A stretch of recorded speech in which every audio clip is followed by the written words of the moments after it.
This is an alien from the ocean. In today's video, I'll be attempting to keep one of the craziest looking fish as a pet, the oyster toadfish. We are going to find out if this fish can thrive in our saltwater predator tank. In order to keep this alien successfully, I need to make some adjustments to the tank and find out what food this thing will eat to see if I can keep it as a pet. This is currently the predator tank setup. Just a simple rock cave and sand bed. In order to keep this new alien fish, I'm gonna need to add a lot more rock to create places to hide. In the wild, the toadfish is an ambush predator, meaning it likes to hide and wait for fish to come to it before striking its prey. I do already have some damsels in this tank that are meant to be food for any predator fish that will live in here. But right now, the tank seems pretty empty. So I grabbed a couple rocks I had laying around to add into the tank. I set them up to create a couple more caves. It's starting to look a little better, but there is still a pretty big gap that can be filled. So I went to a local fish store to get some more rocks for the tank. These should be enough to fill in the gap. So I created one more cave. With all this extra rock, it should give any new predators plenty of spaces to hide while still leaving a good amount of open space for viewing. Now it's time to head to the fish store to purchase the toadfish. I was here for only one thing, but while they were bagging up my fish, I had a look around. This store always has a crazy variety of reptiles and fish that I never see at any other stores in my area. I was extremely tempted to get one of these giant hermit crabs, and maybe I'll be back for one. But for now, I got the craziest looking fish in the store. Once I got him home, I got him out of the bag and into his container to acclimate him. The orange color on this fish is extremely bright, and his face looks insane. The toadfish has a very powerful bite. They use it to crack open oysters to eat in the wild. You wouldn't want to be bitten by one of these. The fins and gills on this fish are also venomous, so I definitely won't be touching this fish with my hands. After acclimating, it was time to add this creature to the tank. His name is going to be Greg. When he came out of the net, he immediately disappeared into the rocks and began to start digging holes to get underneath. I could barely see him in the back of the tank. The damsels started swimming by, right in front of him, checking out their new tank mate. I'm not sure how long these damsels will last in the tank with this toadfish.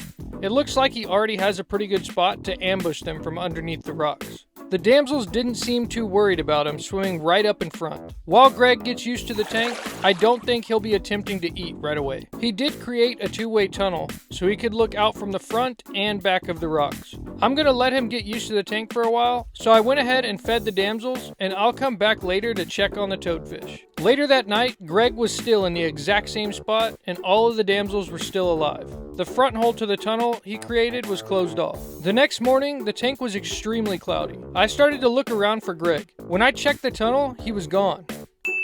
Then I noticed a small hole underneath this cave, but I couldn't see anything inside of it. A while later, the hole had gotten bigger, but still, I couldn't see anything inside. Later that night, still nothing, and the hole had started getting smaller. He must have been doing a lot of work underneath the rocks. The giant conch had actually started moving around for the first time in a few weeks. By the next morning, I still couldn't see inside the hole. All of the damsels were still alive also. I was starting to wonder if Greg would ever be seen again. I went to feed the damsels to see if maybe the smell of the food would cause him to come out. And while I sat back waiting to see if anything would change, he finally had emerged from the hole. But as I got closer, he vanished. This fish is fast and is very shy, so I had to come up with some ideas to get him to come out. At the fish store, they had told me that they had him eating frozen shrimp. So I got some defrosting, and I'm also going to add this liquid, which helps entice the fish to actually go after the shrimp. After it had defrosted, it was time to feed him. The whole shrimp would be too big for him to fit in his mouth, so I cut it up into pieces. I still think this piece is too big, but I was going to try anyway, so I lowered it down towards the hole. After holding it in front for a little while, still no movement inside. So I decided to put it on the sand to hopefully catch him coming out to grab it. But all that was attracted to it was this damsel. I guess it was going to be harder to feed this fish than I thought. But finally, some movement. He actually started biting it, but was spitting it right back out. Since this piece was too big, I decided to pull it out and place in some smaller cut-up pieces outside of the hole to try and get him to come out. But the pieces kept getting pushed closer and eventually went in far enough that I couldn't see them. Maybe he will actually eat them and hopefully come out of the hole by tomorrow.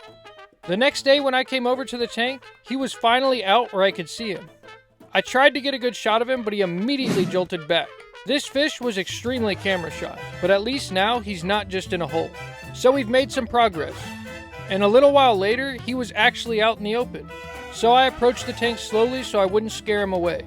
Now you can finally see his bright orange colors. He's getting more used to me coming up to the tank now. But when I went over to the front of the tank, I stopped recording and he immediately dashed away, now trying to hide by the giant conch. He sat still for a few seconds and then dashed away. I couldn't believe how fast this fish can move. I think I'm going to give it a break for a while. At least he's now comfortable coming out in the open. Making sure he eats is still the top priority. And since I can't tell if he ate the shrimp today, I'm going to try some live emerald crabs. These crabs are definitely small enough for him to eat, and I'm hoping since toadfish eat crabs in the wild, this will actually get him to eat. Greg was now sitting inside the large cave up on the rocks, so I'd actually be able to see if he eats this time. So I lowered a crab in and put it right next to him. He started backing out of the cave, looking at the crab for a second and then completely turning his back on it. Maybe I needed to have one move a lot for him to be interested. So I got another crab and put it on the sand right in front of him. The crab started running right to him, and Greg just sat there staring at it. He doesn't seem to want these crabs either, but I had one more to try to entice him to eat. So I lowered him in, but it slipped out of the tongs and started to run away. After catching it, I brought it over to the mouth of the cave.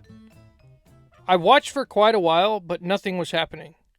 Greg decided to start burying himself in the sand. The crabs even got brave enough to walk right up to him. So I guess live crabs aren't his favorite. Oh yeah, I also decided to buy a giant hermit crab for the tank. This giant hermit crab was just too cool to pass up, and I think he'll look great inside of the predator tank. He's really active and hangs out of his shell a lot. I finished up getting him acclimated so I could add him into the tank. I dropped him onto the sand bed and instantly he came out and started to explore all around the tank. This hermit crab is massive. It eventually noticed the giant conch in the back corner and walked over to it. I was worried he would maybe try and eat it, but he backed up and left it alone. If Greg decides not to come out more, at least this guy will be something to look at inside of the tank. If any of you guys have kept a hermit crab this big, let me know down in the comments. I'm curious how long they live. This is the only one I've ever seen at a fish store. Later that night, I found Greg out in the open again. He sat still in front of the camera for a second, before retreating back to the cave. But this time for good reason. A massive shell was headed his way. This crab was a great addition to the cleanup crew for this tank. Later, I found Greg sitting up against the back glass. It looks like he's sitting and waiting for a damsel to swim over so he can ambush them.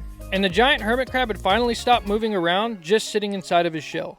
I kept trying to see if I could get Greg to eat the frozen shrimp, so while he was tucked inside the cave, I placed a shrimp next to him and left the room. I figured if I wasn't in front of the tank, maybe he would eat. The large damsel started to move towards the shrimp. And finally the toadfish grabbed the piece of shrimp and ate it on camera. The damsel was upset that the shrimp was taken from him, and started to bother Greg while he was eating. I'm trying to get him used to the camera, so the ring light has been sitting in front of the tank for a while. And now he's starting to come out even with me around the tank. So far, everything is working out. The hermit crab is constantly going all throughout the sand bed and cleaning up, and Greg is a lot more comfortable in the tank. All three damsels are also still alive. A few days later, I caught Greg up against the back glass again. This time, he was actually trying to hunt the damsels while they were sleeping. After seeing him lunge at the damsel unsuccessfully, I figured maybe it was just too big for him to eat. So I left him alone for the night. The next morning, I saw only 2 damsels left swimming at the top of the tank. Greg must have actually been able to catch one. And now he seems to be in this spot in the back of the tank a lot more.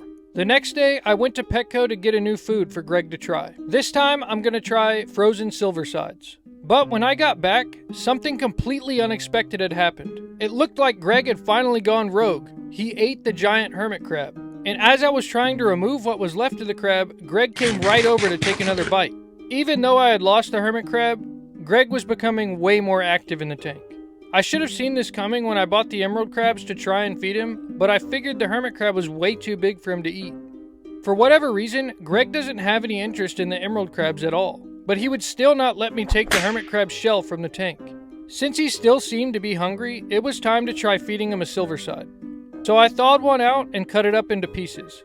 I started to lower it in front of him, and he was instantly interested, and even now isn't afraid of the tongs. He will now come up and eat straight from them. He's even willing to come out in the open to grab the food. Greg has now become a true predator fish in the tank. Starting from a shy fish that never came out, and now has become a crazy predator, eating anything that comes close to him. Alright, so it turns out I was wrong about something. It's been a couple days since I finished recording all of this footage. When I came into the fish room, I found the giant hermit crab magically back in his shell. I really thought it died. I even picked up the shell and tried to check inside to see if anything was in it. But I guess it was tucked into the shell far enough that I couldn't see it. It turns out what actually happened was just it molting, which is when crabs shed their shell. So good news, he's still alive. If you guys want to see more of Greg in the future, be sure to subscribe to the channel. I'll post more of him as we continue to add predators to the tank. And by the way, Greg is watching, so make sure you leave a like on the video. Thanks for watching.